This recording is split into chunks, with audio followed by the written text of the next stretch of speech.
Hi all, it's me Aki from Bring Forth. This is set 35 part 4, I believe. I could be wrong. I will actually check. This won't take long. I'd like to discuss some of the misconceptions that I keep hearing, or perhaps exaggerations about the anti-immigration movement. This is set 35 part 4.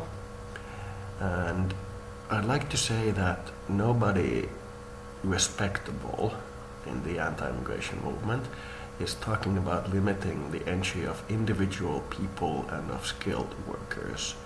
They're talking about mostly refugees of poverty and people who are poor and looking for a better place to live, that don't have the skills or the means to adjust to a developed society, and people who pay human traffickers to bring them to other countries, and people who are fleeing through safe countries to get to a higher standard of living.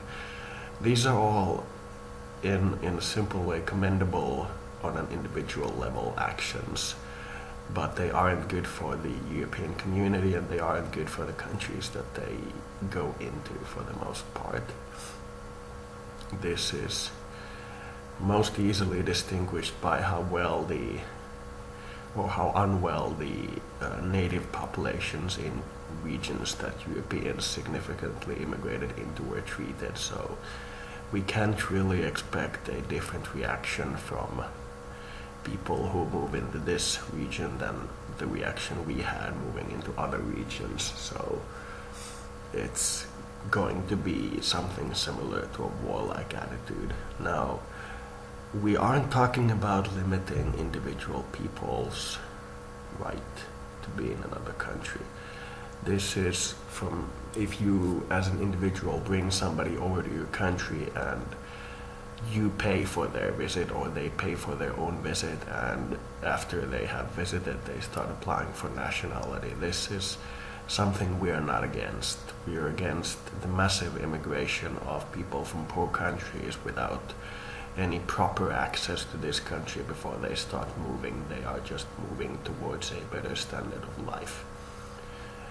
Now, the European community doesn't have the finances, no matter how rich we are, to take care of all of these people. It's not in our ability because we aren't that rich.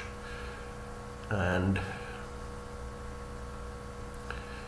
I'd like to clarify that we aren't talking about individual people being limited. We are talking about groups of people being limited. So this is something that should be openly discussed and put on the back burner of the mind, to understand that we're talking about groups of people, not individuals. So that's something I wanted to put out there.